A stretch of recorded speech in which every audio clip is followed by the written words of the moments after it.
When we talk to CIOs and CTOs and we are talking about how to prepare them for looking 3 and 5 years ahead for cybersecurity talent, looking at their hiring strategy, working with both human resources and their department goals, we say build with adaptability. These rigid checklists, especially when looking at talent and where you're recruiting from talent, rigid checklists, rigid requirements, skills that you find on resumes that actually may not be anything that has to do with potential or the actual skills on the job. We say build for adaptability and truly look at the skills that you need and hire for skills and hire for potential. And that allows you to invest in pipelines, not just positions. If you're cutting early career hiring, we say that actually building early career hiring programs is the only scalable solution to long-term workforce success, especially in cybersecurity. And then build in onboarding and coaching and structured support for early career talent so that you are building the future leaders of the department, especially with future leaders really needing that onboarding and coaching and structure to be successful. So make sure that that's part of building for adaptability and investing in your pipelines. I think there's two things when you say you can't find cyber talent. Is it a headcount issue or is it a skills issue or is it both? So I personally don't think that it's a headcount issue. I think it's a mismatch of headcount. Recent numbers say that 54% of our cybersecurity professionals are saying their teams are understaffed. But are they understaffed because there's a skills misalignment or an actual headcount misalignment? And I think it tends to be both. Because if we are constantly looking at talent based on the degrees or the past titles or making an assumption that if they've done it somewhere else, they can do it here, then it's a mismatch, but not a headcount issue. And when you're looking for headcount, our ATS filters are still rejecting that really high potential talent that a human has never seen before because our traditional filters aren't updated yet to find untapped potential in our systems. We, again, aren't evolving fast enough. And I think it's not necessarily a headcount issue, but a mismatch concern. So apprenticeships are wage-based on the job learning programs, right? So you and I start an early career job. We start any job. All of us are technically in an onboarding period of an apprenticeship because we have to learn the nuances of that organization, whether we've done that particular job at another organization or not. But for apprenticeships, typically they're tied to early career talent. And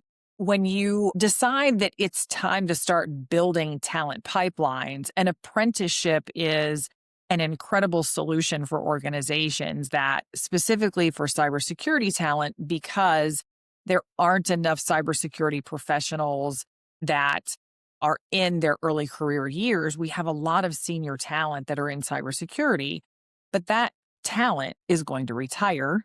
That talent is expensive. And if companies need solutions 2 and 3 and 5 years down the road for cybersecurity talent, then apprenticeships is a great solution to build your own talent pipeline and to start building that institutional knowledge that is going to walk out the door as the senior talent age as they retire.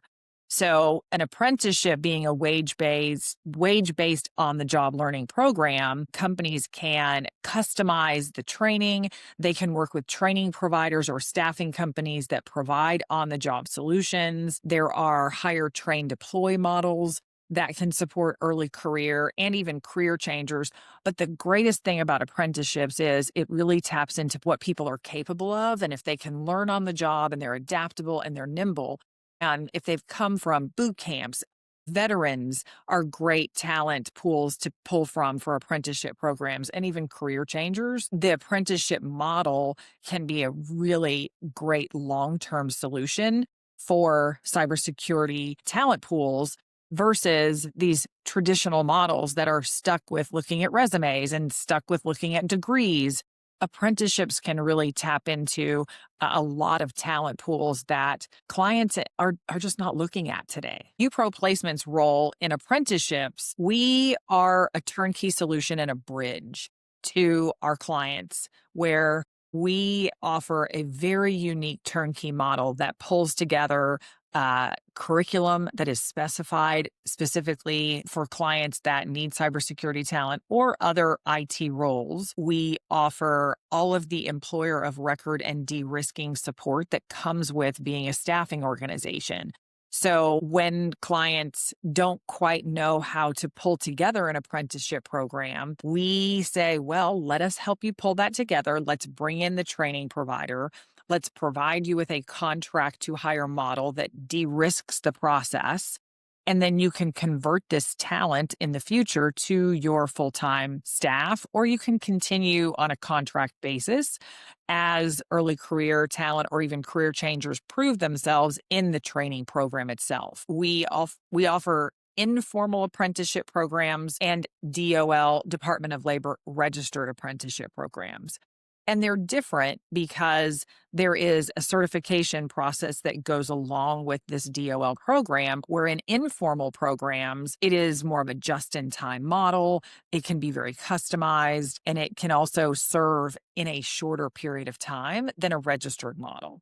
So we work with clients to customize a training program and solution that works for their timeline, that works for the talent that they need, that works for the skills that they have a massive skills gap in to grow their organization.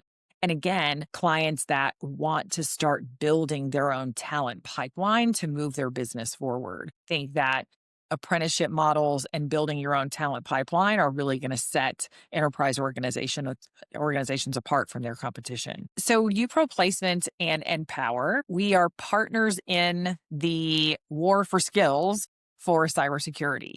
We work with enterprise organizations to create cybersecurity talent pipelines. And again, in a wage-based learning model, Empower has top of the line, industry recognized cybersecurity training for non-traditional talent, typically talent that don't have a 4-year degree, incredible potential, amazing grit. They complete a very extensive 13-week program that is a DOL competency-based program.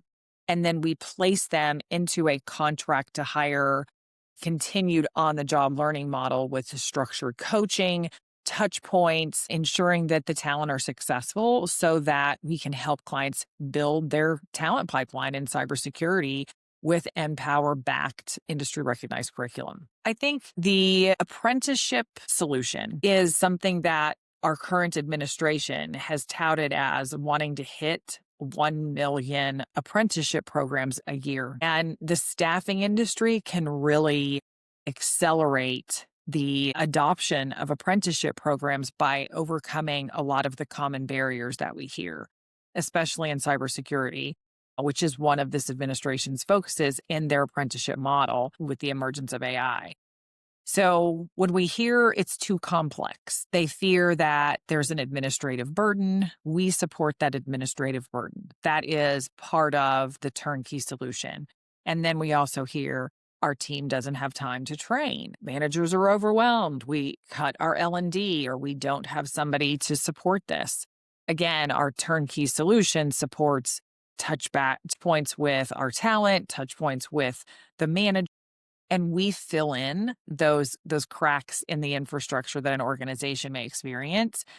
Or if they say we already work with staffing, our guess is they're working with staffing partners that are filling seats. They're making placements, but really digging in and looking at how are you building your talent pipeline? Are they retention ready? Are they job ready? And what are you doing to really support the onboarding and the coaching and assistance so that those placements stick?